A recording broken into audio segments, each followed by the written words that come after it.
sujétense en los cinturones y bueno, nada, vamos a arrancar. Vamos. Entonces, esa teoría fue desplazada. O igual la que decía que el Sol giraba en torno a la Tierra y que la Tierra era el centro del universo. También fue desplazada. Ahora, hay otras que no se han podido desplazar y que se mantienen ahí. Por ejemplo, el tema de Eva, que yo digo que ese mito, porque no hay ninguna evidencia de Eva, no lo va a ver, no hay ninguna evidencia de Jesús, que voy con Jesús al final, científica no la hay. Y Eva, que no hay una prueba científica de ella, que todo el mundo sabe que eso es un mito, entonces ese es el concepto de mujer. A ver, voy a arrancar diciendo algo, ¿no? Y me pregunto y le pregunto a la gente que está conectada del otro lado y digo, ¿de qué hablamos cuando hablamos de evidencia científica en términos históricos? Sinceramente no termino de comprender, y ojo, puede ser de que yo esté un poco desencajado en esto, pero no termino de comprender este pedido, la exigencia de que se presente evidencia científica con respecto a personajes de la historia, del mundo antiguo. Podríamos mencionar al caso de Jesús, que al parecer va a hablar acerca de él y afirma, o lo que al menos nos adelanta, es que no cree sobre su existencia, pero también habla de Eva, ¿no? Y vuelvo a recordar Quiero simplemente esto deslizarlo ahí para que la gente lo tenga en consideración, aquellos que vean este video, que, o sea, ausencia de evidencia no es evidencia ausencia. ¿Se entiende? Entonces, ¿puede ser cierto de que el tipo de evidencia que está esperando José sobre la existencia de la primer mujer según la Biblia no esté hoy por hoy a nuestro alcance, que no haya sido descubierto ese tipo de evidencia que él demanda? Es cierto, puede ser de que así sea. Ahora, que no exista o que no esté a nuestro alcance el tipo de evidencia que él demanda, ¿hace que nos conduzca directamente esa falta de evidencia a la conclusión de que no ha existido, que no existió? Me parece que no es una cosa que te lleva a la otra. Vamos a seguir con el video. A ver qué más dice. Me interesa mucho saber, a ver, cuál es la opinión de José acerca de Jesús. Vamos. Que se ha vendido en Occidente. Y por eso la iglesia tiene un patriarcado. Porque en Génesis dice que el hombre se enseñorea sobre la mujer. La iglesia católica debe ser la única institución en Occidente que configure un patriarcado. Ya el patriarcado no existe en ninguna parte en Occidente. En el único sitio que existe, la única institución, creo yo, puede aparecer otro por ahí, yo no lo he visto, en la iglesia. Dios es hombre, su hijo es hombre, el papa es hombre, el cardenal es hombre, el obispo es hombre y el sacerdote es hombre. Las 6 estructuras jerárquicas del... A ver, capaz que este hombre, recuerden, ahora le está haciendo una crítica a la Iglesia Católica. Yo no soy católico y al parecer conozco más de catolicismo que este hombre que se atreve a criticar la fe católica. ¿Por qué? Perdón, ¿no? Pero cada vez que entro a una iglesia católica encuentro una imagen enorme de la Virgen María, la cual desde antaño, desde los primeros tiempos del cristianismo, se le ha llamado o se le ha puesto el título de la Theotokos, ¿no? Entonces, la Madre de Dios, y ocupa un rol crucial dentro del catolicismo, la Virgen María. De hecho, una de las críticas que muchas veces los evangélicos hacemos a los católicos es que parece ser que, ya sea a través de la oración, a través del simbolismo y demás, María adquiere un rol más protagónico que el de Jesús. ¿Pero por qué decimos esto? Porque en la práctica el católico le da mucho protagonismo a María. María es una figura central de la religión católica, del cristianismo católico. María es una figura central. Entonces, ¿de qué patriarcado estamos hablando? Cuando cada vez que entramos a una iglesia, una de las imágenes más grandes que nos aparecen en el centro del altar es el de una mujer.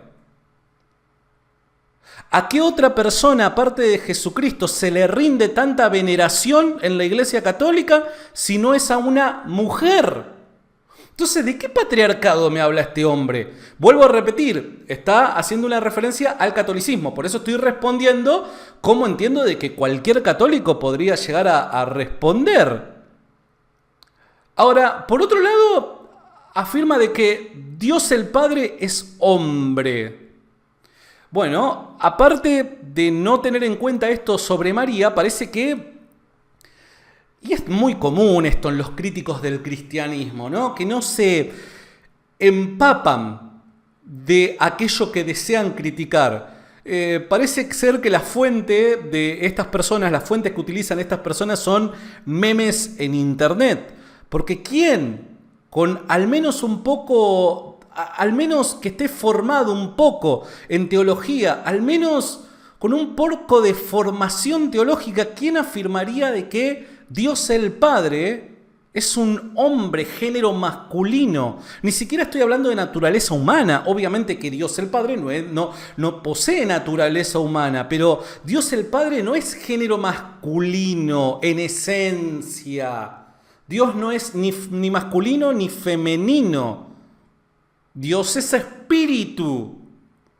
Entonces parece ser de que estos críticos suelen utilizar como principal fuente ciertos memes de ciertas páginas ateas y no se toman en serio la crítica que le pueden llegar a hacer a la fe cristiana. Porque, a ver, si vos vas a criticar algo, creo de que al menos corroborarías un poco las ideas que sostenés para hacer una buena refutación, por así llamarlo.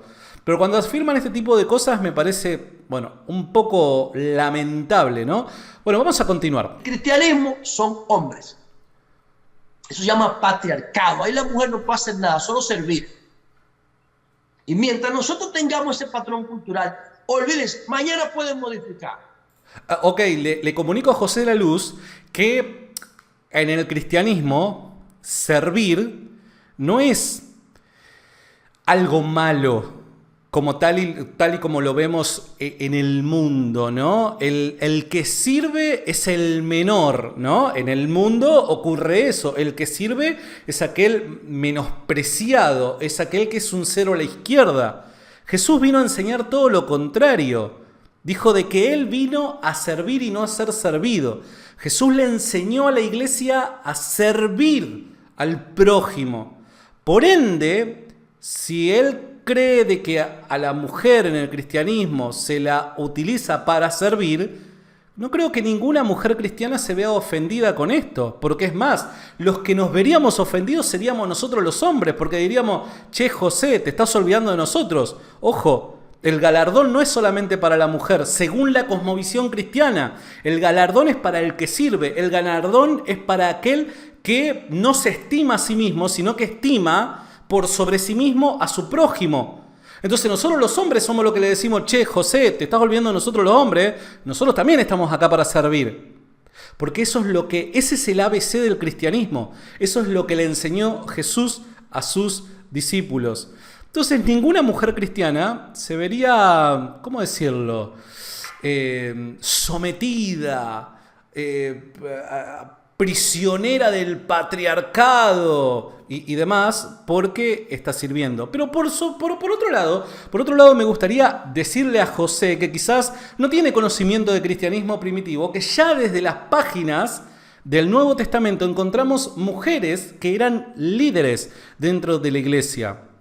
Confieso, no ocupaban un rol apostólico, confieso, no ocupaban un rol sacerdotal, pero no es el único tipo de liderazgo estos dos. Hay otros tipos de liderazgo que conformaban la primitiva iglesia. Y habían mujeres que eran parte de ese liderazgo. De hecho, no solamente tenemos que ir a las páginas del Nuevo Testamento para aquellos que son un poco conspiranoicos. Vayamos a la carta de Plinio el Joven, donde le explica a César que habían dos mujeres que eran diaconisas a quienes se la estaba torturando para negar a Cristo. Ese rol era un rol de liderazgo. Ahora cualquiera me podrá decir, no, pero eran diáconos, eran personas destinadas al servicio. Hello, de vuelta, retrocedo. El cristianismo está destinado al servicio al prójimo. Entonces, vuelvo a repetir, estas personas parece que no se toman en serio la fe cristiana que desean atacar, que desean criticar. Antes de criticar el cristianismo, conozcan al cristianismo. Vamos a continuar. El artículo 37. O incluir las tres causales. No importa, es la cultura. Por eso yo le digo a las mujeres que están en los alrededores del palacio, tienen un error estratégico de enfoque. Tienen que ir a donde Monseñor Soria. Ahí es que tienen que ir. Sin violencia, sentarse con él y explicarle esto que yo le estoy diciendo. A ver, esta referencia que acaba de hacer entiendo que es en el contexto del lugar en donde está viviendo y desconozco cuál es, así que no voy a decir nada al respecto. No importa que lo diga quien lo diga, eso es. Es el patrón cultural enquistado en la iglesia, en Génesis capítulo 3, que tiene la situación de hoy. La iglesia no tiene razón histórica ni razón científica para discriminar a la mujer. A ver, primero, este hombre, vuelvo a repetir, conoce cero de cristianismo, fundación de la iglesia, no sabe ni siquiera dónde está parado, o sea, de hecho ni siquiera sé por qué lo llamaron a tratar este tema, desconozco el contexto en el que se da esta conversación, ¿no? Pero nuevamente, a ver, la mujer ocupaba un rol protagónico y de hecho el cristianismo lo que hace es revertir la situación social, cultural con la que se la veía a la mujer, con la que se la juzgaba a la mujer. La mejor noticia que pudo haber tenido la mujer en la historia de la humanidad es que haya surgido el cristianismo. La fe cristiana es la mejor noticia para la mujer. Ahora, obviamente, si nosotros analizamos la realidad de la mujer en el siglo XXI, cuando ya han pasado 2000 años de cristianismo, que han modificado la cultura de Occidente, nos han salvado del salvajismo en algunas regiones del mundo. Obviamente hoy la mujer en Occidente, ya aquí, tirada quizás en una reposera cómoda, quizás con su iPhone, criticando por medio de Twitter el patriarcado opresor de la iglesia, ese es otro contexto. Pero, ¿qué te parece si tratamos de averiguar la realidad de la mujer en el siglo I para ver a ver si el surgimiento de este sistema opresor, machista, patriarcal llamado cristianismo le era una mala noticia o no? En realidad, la mejor noticia que pudo haber recibido la mujer es que haya surgido el cristianismo. Jesucristo vino a reposicionar a la mujer a la par del hombre, a demostrarle a la sociedad que la mujer posee la misma dignidad y se le debe el mismo honor que al hombre, posee el mismo valor, porque la mujer también ha sido creada a imagen y semejanza de Dios. Eso es lo que hizo Jesucristo en múltiples ocasiones, ya sea la mujer adúltera, cuando Jesús dijo: esperen muchachos, el que esté libre de pecado arroje la primera piedra. O ya sea aquella mujer que parece tener mala fama ante los sacerdotes, aquellas personas pulcras de currículum intachable, porque decían de que era una cualquiera y que lloraba a los pies de Jesús, y Jesús la restaura. Dice que Jesús dialogaba con prostitutas y no tenía ningún tipo de problema. Jesús tenía mujeres discípulas, mujeres cercanas, mujeres que tuvieron tuvieron el honor de ser las primeras que presenciaron el evento más importante de la fe cristiana, que es la resurrección de Jesús. A la mujer en el Nuevo Testamento se la presenta como una mujer que cree que el Maestro ha resucitado, que Dios lo ha resucitado al Maestro, y los hombres son aquellos incrédulos. La mujer es la que va corriendo a Pedro y a los demás apóstoles, líderes de la iglesia primitiva, para decirle: muchachos, el Maestro ha resucitado. Las mujeres son las que reciben la primicia de la gran noticia que va a salvar a este mundo. Son las mujeres. ¿Qué sistema machista, opresivo, heteropatriarcal, que solamente busca el daño a la mujer, etcétera, etcétera, la pondría en esta posición? Entonces, creo que es ignorar realmente la historia del cristianismo, ignorar la fe cristiana. Este hombre está hablando de esto porque me parece a mí que quiere un poco de cámara, ¿no? Pero no sabe absolutamente nada de fe cristiana. La única razón es el mito de Eva. Lo que dice Yuval Harari, que él dice que una de las razones por las cuales la humanidad moderna tuvo éxito es por la creencia en mitos, que lo llevó a cooperar en grandes escalas. Me gustaría saber cómo el mito es capaz de poder explicar el surgimiento de la fe cristiana.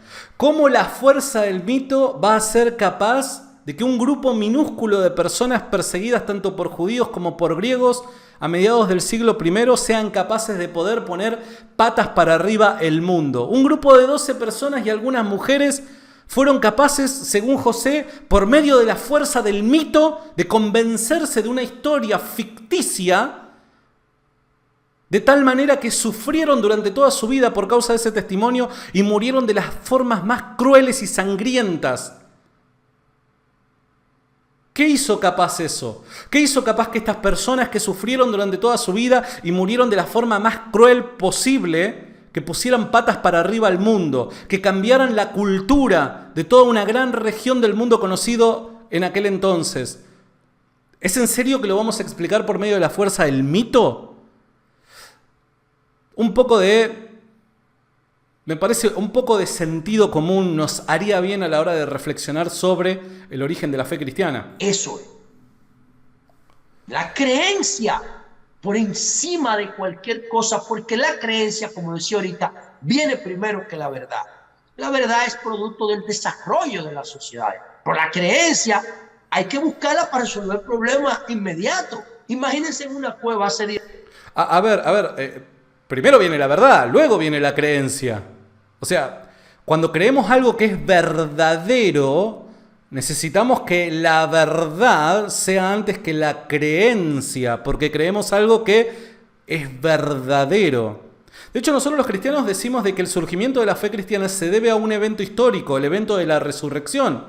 Ese evento nosotros creemos de que es verdad. Dado que ese evento es verdad y ciertas personas parecen haber experimentado dicho evento, surge la creencia cristiana. ¿Está bien? Vuelvo a repetir. Es informarse un poco sobre la fe cristiana. En 1000 años. Y cayó un trueno. ¿Qué era eso? ¿Qué era eso? O venía un eclipse de luna. ¿Qué es eso? O venía un ciclón. ¿Qué es eso? O venía una sequía. ¿Qué es eso? O usted sentía atracción por alguien. ¿Qué es eso? O sentía rechazo por alguien. ¿Qué es eso? Y a todos esos fenómenos de la psicología de la naturaleza había que buscarle una razón, una explicación. A ver, eso que acaba de decir José es cierto, pero es cierto en otras religiones. Que sea cierto en otras religiones, que sea cierto en otro conjunto de creencias vinculadas a una determinada región o tiempo, no necesariamente quiere decir de que explica el surgimiento de la fe cristiana, en absoluto. Si este fenómeno, que yo le doy la razón, esto ocurre en otras creencias, en otras religiones, pero si este fenómeno realmente ocurrió y fue el puntapié inicial para el surgimiento de otras religiones, no necesariamente quiere decir de que va a ser el puntapié inicial para el surgimiento de la fe cristiana. No mezclemos peras con bananas. Quienes interpretaban eso eran los religiosos, los que después vinieron. Y ahí es que está la clave de todo. Por eso para mí la religión es tan importante para la sociedad. Y lo repito cada vez que tengo la oportunidad, yo no concibo la sociedad humana. La civilización humana sin religión sería imposible. Y no podemos estar en contra de la religión, ni de la católica, ni de la evangélica, de ninguna. Lo que tenemos es que presionarla para que actualicen sus doctrinas. A ver. No estoy en contra, yo no estoy en contra. Pero quiero que básicamente modifiquen todo su sistema de creencias porque, nada, se tienen que actualizar. A ver, si vos crees de que es necesario que se actualice un sistema de creencias, es porque al sistema de creencias presente le encontrás problemas. Estás básicamente en una posición en contra de él. Entonces, ¿en qué quedamos? ¿Estás en contra o no estás en contra? Si no estás en contra, dejá que el cristianismo siga siendo tal y como lo fue desde su fundación. Si estás en contra, decilo abiertamente, amigo, y da las razones del por qué es que hay que modificarlo y si es que estamos justificados a modificarlo. Porque, vuelvo a repetir, si el surgimiento del cristianismo se debe a un evento histórico, solo que seamos capaces de tener el DeLorean, levantar 88 millas por hora, viajar al pasado e impedir, si es que se puede, que Jesucristo se levante de los muertos al tercer día, de otra manera un evento histórico no lo podés modificar. Y el ser humano honesto debe de sujetarse a la verdad. ¿Está bien? Entonces, nada, me parece un poco contradictorio. Esa es la clave. Y a propósito de eso, hoy celebramos, conmemoramos a partir de mañana a las 10 la muerte de Jesús. Es una historia bellísima la de Jesús. Es una historia. A ver, me la veo venir, te juro que me la veo venir. Pero no está basada en ciencia porque no existe nada. Pero nos quedamos con la maravillosa historia porque acabamos de decir que estamos construidos de mitos. A ver, de vuelta. No está basada en nada. O sea, ¿a qué se refiere con esa palabra nada? O sea, al tipo de evidencia que él pretende tener para afirmar un determinado hecho en la historia. Pero debemos de sujetarnos a lo que dicen los historiadores con respecto a cómo se reconstruye la historia. Y si eruditos agnósticos de la talla de Bart Ehrman dicen que no hay evento en la historia del mundo antiguo mejor corroborado que la muerte por crucifixión de Jesucristo, la pregunta es, ¿con qué testimonio nos deberíamos de quedar? ¿Con José la Luz o con un erudito de la talla de Bart Ehrman? ¿Está bien? O sea, nadie hoy en la academia discute de que Jesús ha muerto por crucifixión, más allá de lo que vos creas acerca de Jesús. O sea, creer de que Jesús ha muerto por crucifixión no te obliga a vos a creer de que Jesús es Dios, o que resucitó al tercer día, o que hacía milagros. ¿Está bien? Entonces, esto se lo digo para las personas que son ateas y constantemente, no el ateo honesto, sino aquella persona que constantemente busca descalificar la fe cristiana simplemente por una cuestión de intenciones personales, objetivos que se ha planteado en la vida. A ver, si es tu objetivo, maneja cierto grado de coherencia al menos. Y chicos, no digan esta clase de cosas, porque esta clase de cosas, ante gente que sabe, hacen que queden como ridículos, hacen que queden como payasos. Sinceramente, este tipo de afirmaciones son payasadas. Y ojo, este tipo puede ser un crack en lo que se ha formado académicamente. Capaz que es un crack, capaz que es un genio, es una mente única hoy por hoy en nuestro planeta. Capaz que lo es. Pero en términos históricos, si me dice esto, papu, o sea, dedícate a lo tuyo. No tengo más que decir.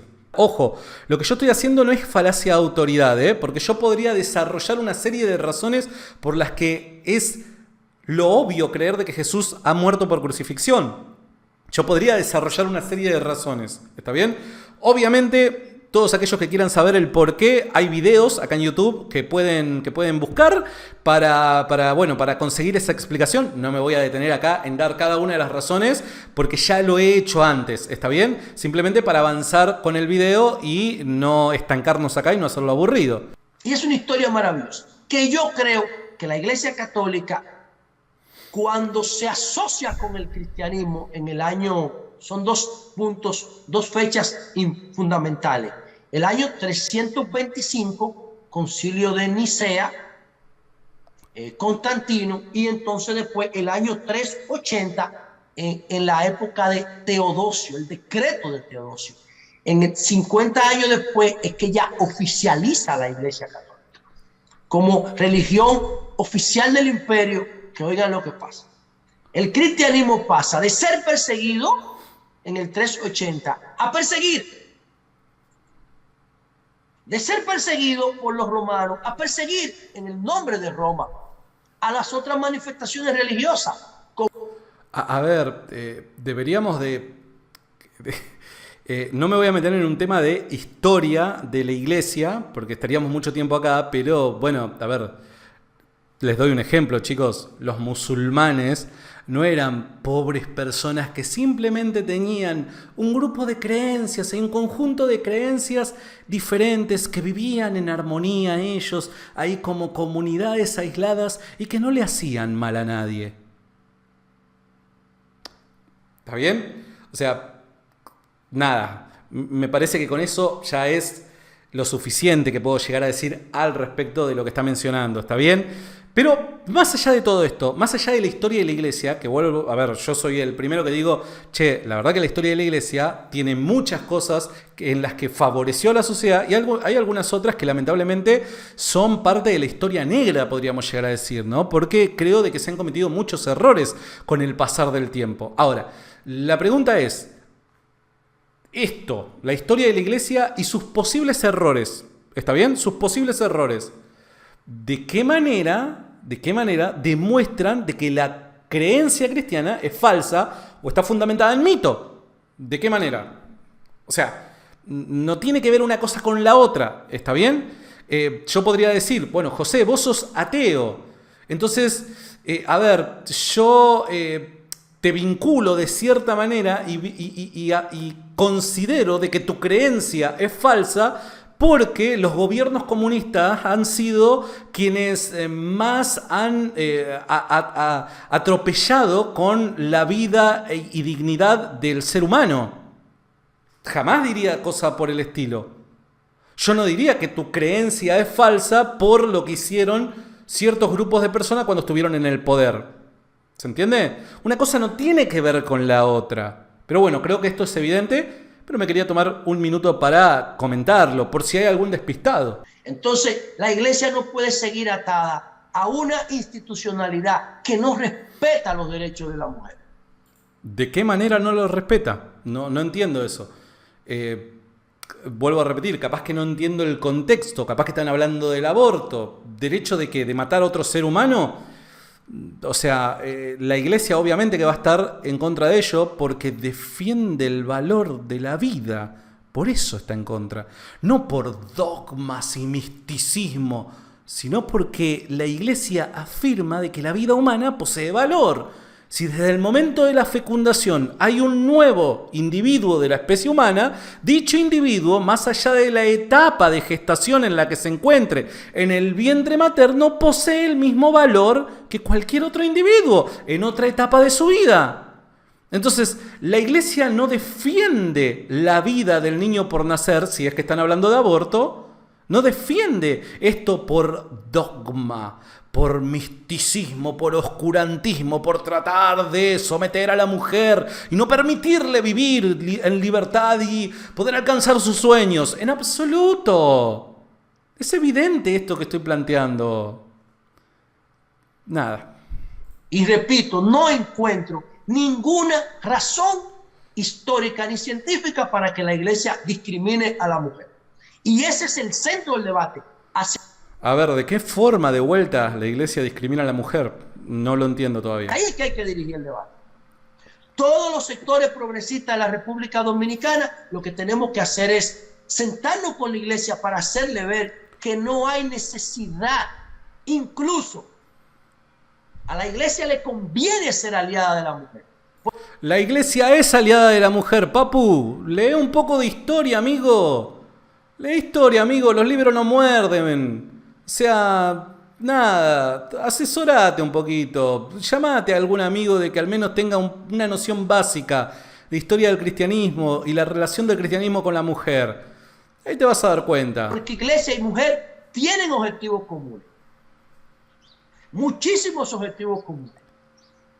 Pero la iglesia, por un mito histórico, persigue a la mujer y no le da participación, le excluye, la discrimina, la persigue. Sin sentido, sin necesidad. Claro, la iglesia persigue tanto a la mujer que es por esa razón que durante los 2 y 3 primeros siglos del surgimiento del cristianismo se considera que aproximadamente entre el 70 y el 80% de los integrantes de las comunidades cristianas eran mujeres. Claro, es porque las mujeres parece personas masoquistas, que les gusta ser lastimadas, perseguidas y demás. Por eso es que la gran mayor parte, hasta el día de hoy, de integrantes de la fe cristiana son mujeres. Por eso mismo, porque las persiguen. Dale. Hay veces de que está bueno discutir estas cosas cuando te plantean mejores argumentos, ¿no? Entonces, el cristianismo tiene que hacer tienda aparte de la herencia romana. Tiene que hacer tienda aparte. Y yo creo que el Papa Francisco es la persona ideal para eso. Porque el Papa Francisco sabe que tiene que lidiar todos los días con un dilema entre lo que su conciencia le dice y esa realidad católica obsoleta, draconiana, antihistórica. Antihistórica, metió un bolazo antihistórica. O sea, este tipo está yendo contra toda la evidencia histórica y critica a la iglesia por antihistórica. O sea, chabón. O sea, ni el presidente Alberto Fernández se animó a tanto. Ese tufo católico a exclusión. Y el Papa Francisco sabe que eso no es correcto. Lo sabe. Y en el 2016 le dijo a los sacerdotes que perdonaran a las mujeres abortistas. Lo dijo en un jubileo. Como dando señales de que, señores, vamos a manejar esto porque esto es insostenible. Y para mí ese es, en sentido general, lo que pasa con el tema del conflicto, porque es la iglesia que tiene resistencia a los derechos reproductivos de la mujer. A ver, la iglesia, pese a toda persecución ideológica que pueda llegar a estar atravesando en la actualidad, al menos en esta parte del mundo, la iglesia real está consciente de que en la persecución se reproduce, de que en los momentos de presión es cuando sale el mejor aceite de los cristianos. La iglesia está consciente de eso. Históricamente está avalado este tipo de afirmaciones. No solamente debemos de remontarnos a la historia de los primeros mártires para llegar a esta conclusión. A lo largo de toda la historia, todos los cristianos que han sufrido por su fe nos demuestran de que en momentos de presión y persecución sale lo mejor de la iglesia. Y vuelvo a repetir, no nos tenemos que remontar al pasado. Vayamos a lugares en donde el cristianismo en la actualidad está siendo perseguido. Y veamos cómo los cristianos se reproducen. Y no solamente se reproducen en personas que abrazan un tipo de cosmovisión que parece estar emparentada con la superstición. No, son cristianos de cepa, podríamos llegar a decir, aquellos que surgen de este tipo de situaciones. Entonces, a ver, yo soy el primero que muchas veces digo, che, loco, prestemos atención porque mirá que se vienen con todo, vienen por todo y se vienen con todo. Pero el cristiano no le tiene miedo a eso. Le pone atención, pero no le tiene miedo a eso.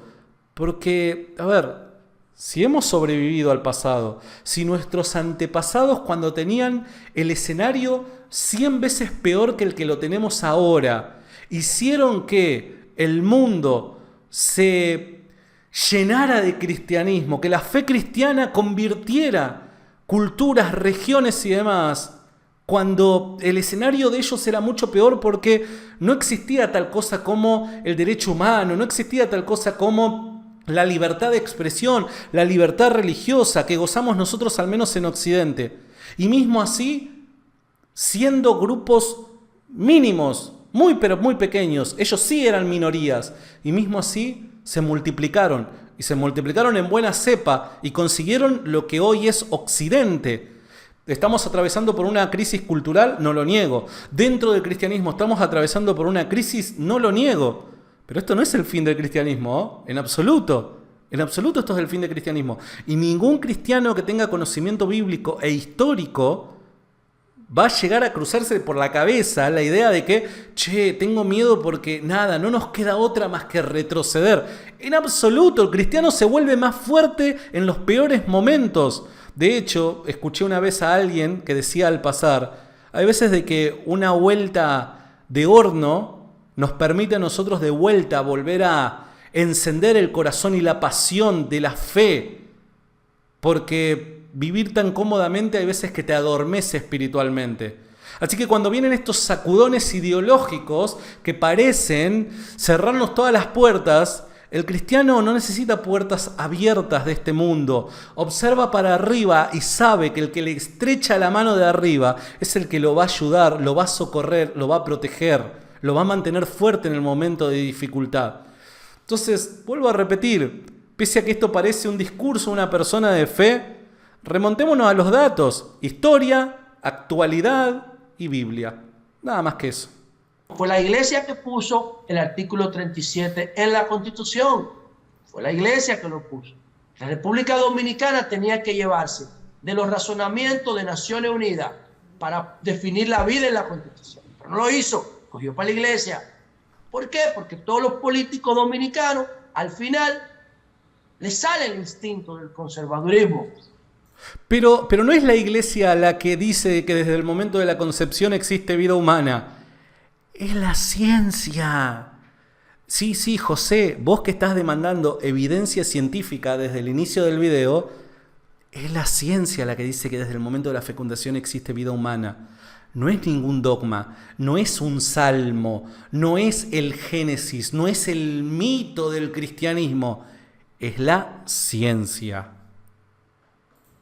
Nosotros los PLDistas fue que esa constitución fuimos nosotros que la promovimos. Esa constitución es de Leonel Fernández, alumno de Bosch, no alumno de Balaguer.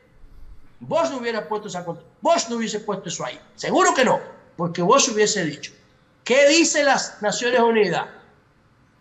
¿Qué dice el consenso médico? ¿Qué dice el consenso científico sobre la vida?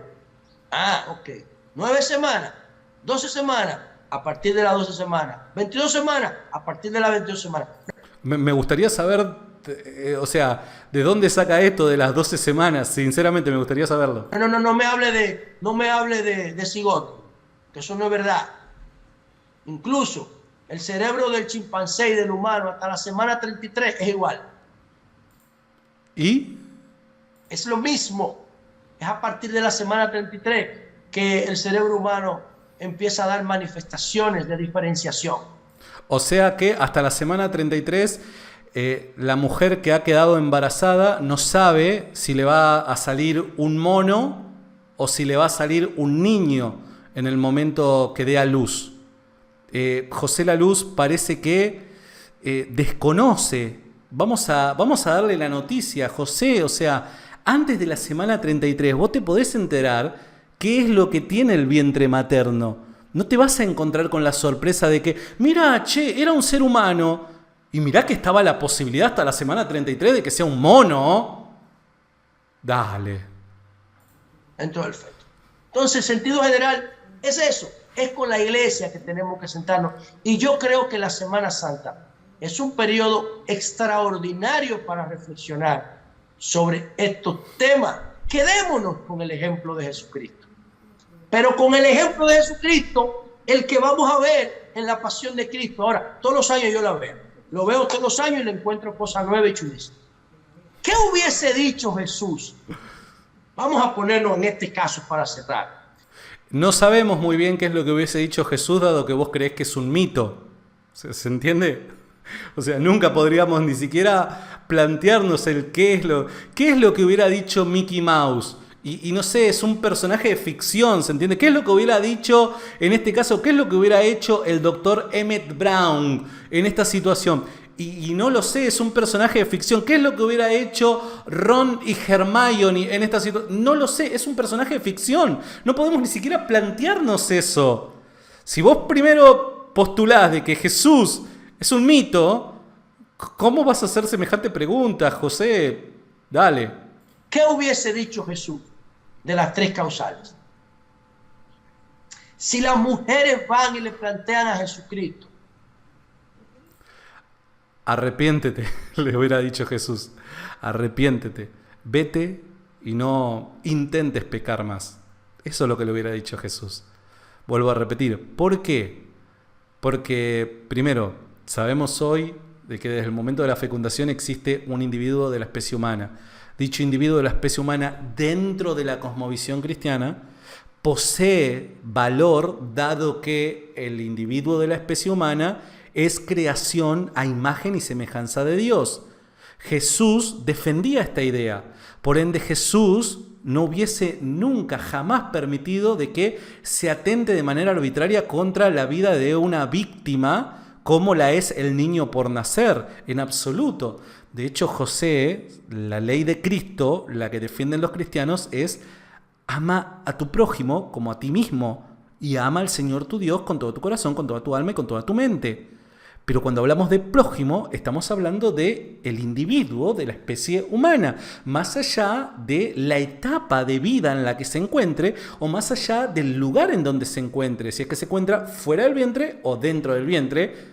Si sos un individuo de la especie humana, según la cosmovisión cristiana, según Jesús, es el prójimo.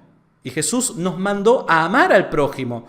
Por ende, el amor no atenta contra la vida de manera arbitraria de una víctima como lo es un niño por nacer. Es sencillo, José. Lo que pasa es que en tu vida leíste a Jesús.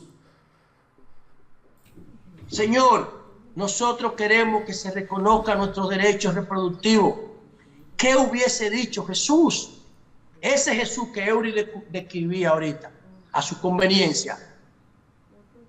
El piadoso, el del perdón, el del entendimiento, el de la nobleza, el de la justicia, el de la misericordia. ¿Qué hubiese dicho Jesús si las mujeres le hubiesen pedido que considerara el respeto por sus derechos reproductivos?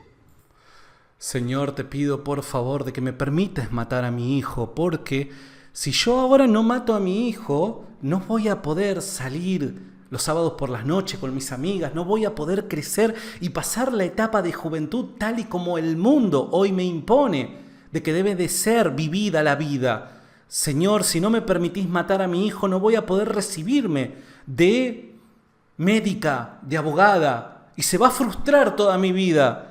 ¿Cómo es que voy a poder alcanzar plenitud, alcanzar mis sueños, alcanzar mis objetivos personales si es que soy madre hoy? Este niño aquí me es un estorbo. Te pido por favor, Señor, de que ni siquiera te tomes el atrevimiento vos. Déjame matarlo a mí. El chiste se cuenta solo, chicos. O sea, nada. Esa es la clave. Y yo estoy seguro que Jesús hubiese dicho la verdad científica, no el mito, no la mentira, no el retorcimiento, no el engaño. La iglesia no tiene motivo para nada de eso.